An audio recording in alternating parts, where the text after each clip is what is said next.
podcasting from the sunny state of California where Hollywood and superstars shine.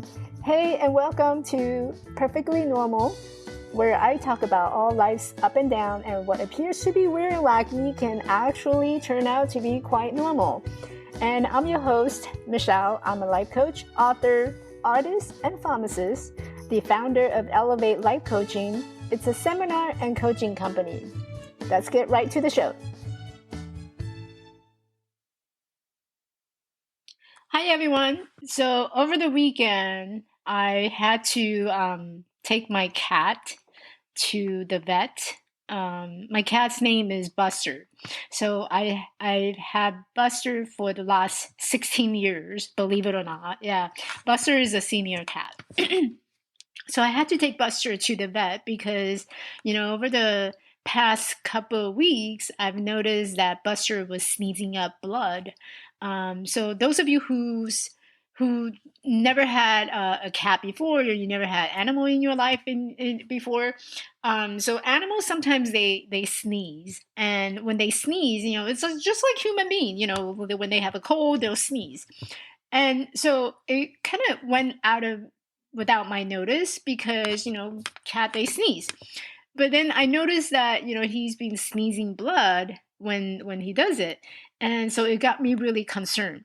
So I finally made an appointment to the vet, and I brought him in to get him checked out. Usually, if you see blood in their sneeze, in animal sneeze, it's an indicator for there's some kind of sickness or illness that's going on. So it's time to bring him to your vet.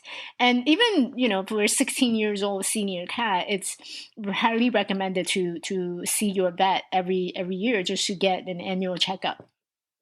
So anyway, I walked into the vet and I have never seen so many fur babies before. Oh my God. I walked in and there were so many fur babies. I guess it was Sunday and that animal hospital was the only place that was open in that neighborhood.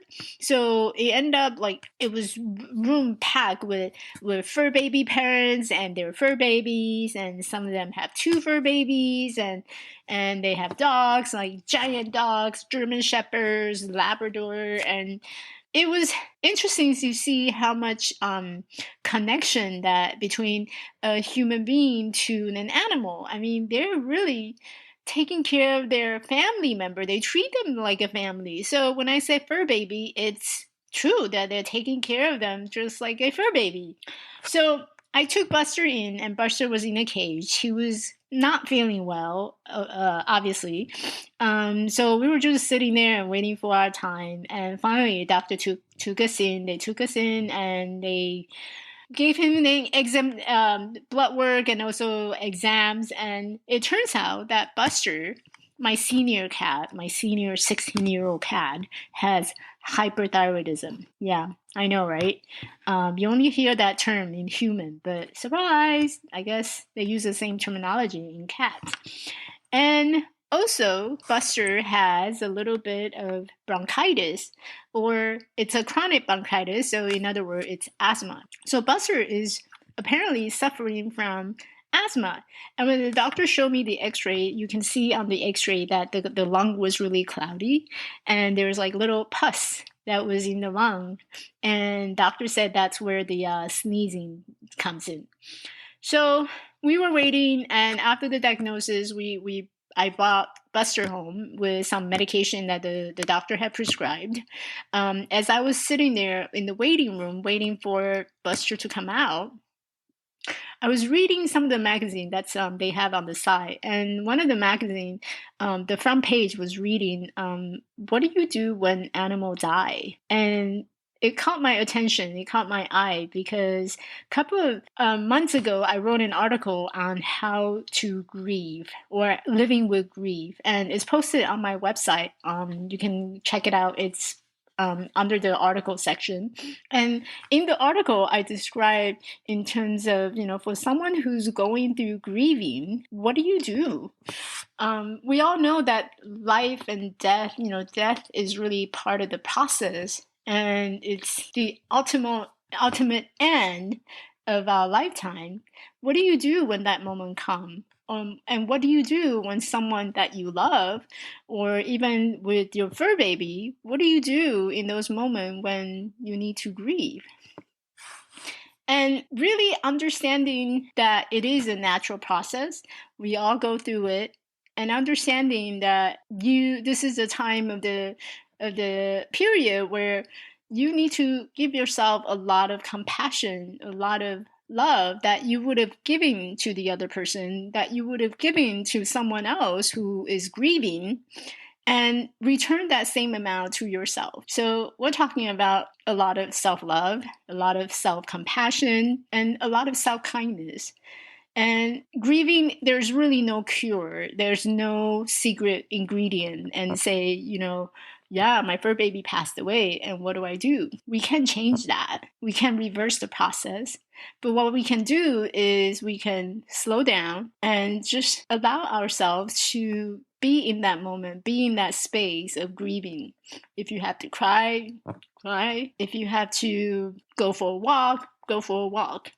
If you like to hold on to certain things or pieces that will keep your memory fresh or as part of you, then do so. There's nothing wrong with that. There's nothing wrong with wanting to hold on to a little piece of memory that you have. But what's important is to focus on the memory that you and your fur baby, or you and the loved one, had shared together. So perhaps it's those moments that, for me, if I ever see my Buster die, for me, it would be that happiest moment when I first picked him up from the animal shelter. So my sister and I went to the animal shelter to find ourselves a cat to adopt, to rescue. We walked in and there was like tons of little kittens. They were just holding them in the cage. And we were trying to decide, which one do we go to? And then all of a sudden you see this tiny little creature looking at us through the glasses, and then he was just so adorable, and with the ears like standing up, and he was just looking at us. And in that moment I thought, yep, that's him, we want him. So that was my happiest moment of having Buster in my life. And if he ever passed away or ever leave me, that would be the moment that I would remember, and not the fact that he's gone, but rather the moment that I had him.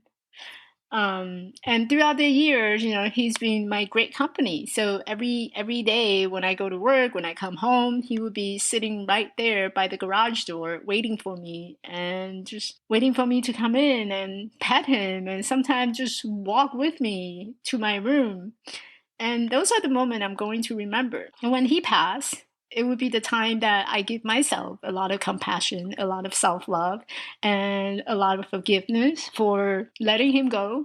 So all of that. And that is how we grieve.